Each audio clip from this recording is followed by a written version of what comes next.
Hello आणि नमस्कार. Growing Maugham या माझ्या यूट्यूब चॅनलमध्ये मी सगळ्यांचं स्वागत करते.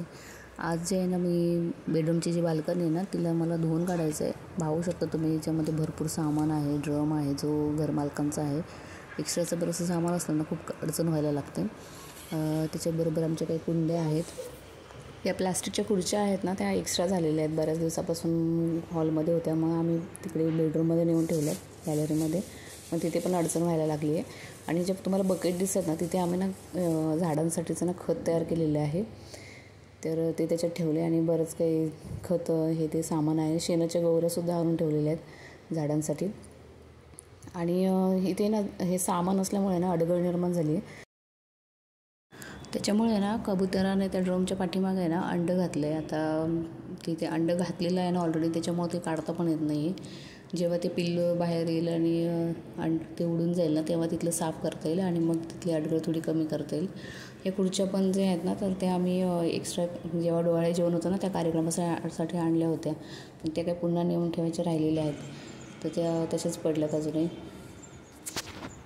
या बाल्कनीमध्ये आहे ना, लिंबूचा, मिरचीचं आणि कढीपत्त्याचं झाड आहे आणि तुळससुद्धा इथेच ठेवली आहे. मिरचीला ना आता रोग पडला आहे, तर ते काढून टाकावं लागेल. काही मिरच्या आल्यात त्यातून. तिथे सिलेंडर आहे भरलेला, तो मी बाजूला सरकवते. लादी पुसून घ्यायची आहे. रुद्र झोपला आहे तोपर्यंत लादी पुसून घेते. जेव्हा एखाद्या घरात लहान मुलं येतं ना, तर त्याच्यासोबत म्हणजे आपण बरीचशी सामान, बरीच वेगळी खेळणी किंवा काही ना काही जे आहे तर त्या वस्तू येत राहतात. त्यामुळे आपण घर रिकामं करण्याचा प्रयत्न करत असतो, पण उलट वरचेवर आणखीन सामान येत राहतं. मुलांना खेळण्यासाठी मोकळी जितकी जागा करता येईल तेवढं प्रयत्न करतो आहे. जितक्या वस्तू डिस्कार्ड करता येतील तेवढं चालू आहे आता काम. बघूया कधीपर्यंत ते शक्य होईल.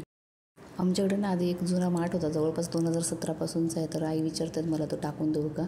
तर घरात ठेवून तरी काय करणार. जर मोठी बाल्कनी असतं तर त्याच्यामध्ये आपण त्याला काहीतरी सजावट करून त्याच्यात एखादं झाड लावता आलं असतं. बघूया, ते दिलं होतं सध्या टाकून. तर मी पोहे करून घेते. भांडे लावायचे बाकी आहेत. पोहे करायला घेतले तर आणि तेवढ्यात मला आठवण आली की कढीपत्ता नाही आहे. तर मी आमच्या झाडाचा तोडून आणला आहे हा कढीपत्ता. फ्रेश कढीपत्ता आहे. त्याचेच पोहे करायला वापरणार आहे आता.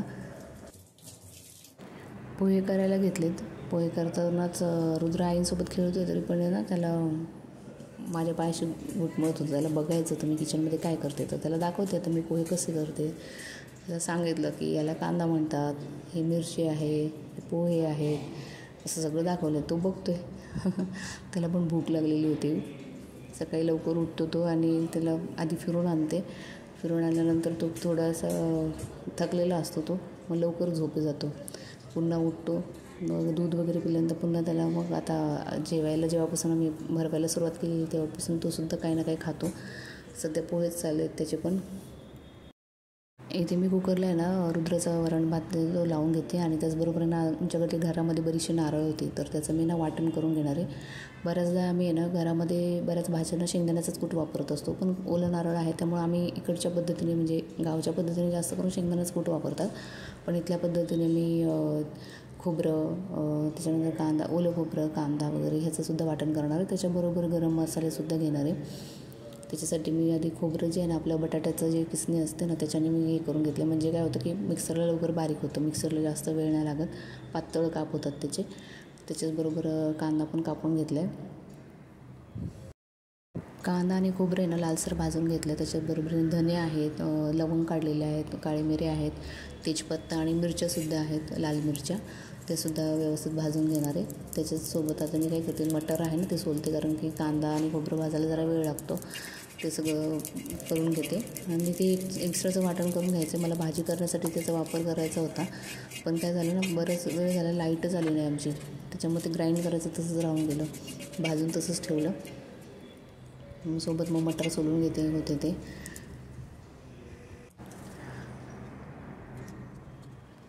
मग त्याच्याबरोबर मी काय केलं की त्याची कणिक मळून घेतली, कारण लाईटची वाट बघत बसली की लाईट काय आलीच नाही. मिक्सरला बारीक करून घ्यायचं राहिले वाटण. असं वाटण एक्स्ट्राचं करून घेतलं ना की आपल्याला इतर भाज्यांनासुद्धा कधी घाई असेल ना तर ते वापरता येतं. त्याच्यामुळं कधी बरं पडतं. ओलं नारळ असेल तर हे करून घेता येतं. भाजी शेवटी मला तशीच टाकावी लागली. त्याच्यामध्ये काही एक्स्ट्रा ॲड करताच आलं नाही. लाईट नसल्यामुळे सध्या शेंगदाण्याचं कूटसुद्धा करता नाही आलं. मग तसंच राहिलं सगळं. मग साधीच भाजी केली. कांदा टोमॅटो, आपलं जिरे मोहरी, तिखट, हळद वगैरे हे सगळं टाकून फ्लावर आणि मटार याची भाजी केली आणि चपात्या केल्या.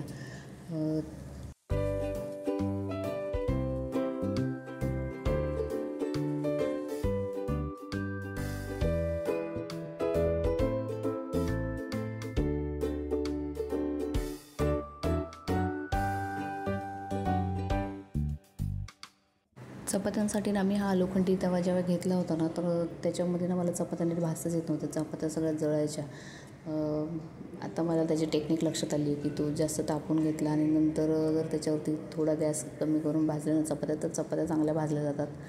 लोखंडी तवा जो आहे तो चांगला असतो ना, त्याच्यामुळे मी भाकरीसाठी सुद्धा लोखंडी तव्याचा वापर करते आणि चपात्यांनासुद्धा आता लोखंडी तवा वापरायला सुरुवात केली. हे आत्ताचं जे मी गहू घेतले होते ना, त्याचं काही चपात्या एवढ्या बरोबर येत नाही आहे. दुपारचा स्वयंपाक झाला ना, त्याच्यानंतर रुद्रला वेळ द्यायला लागतो, त्याच्यामुळे पुढचं काही शूट करता येत नाही आहे. ठीक आहे, मग भेटूया नवीन ब्लॉगमध्ये. Bye bye.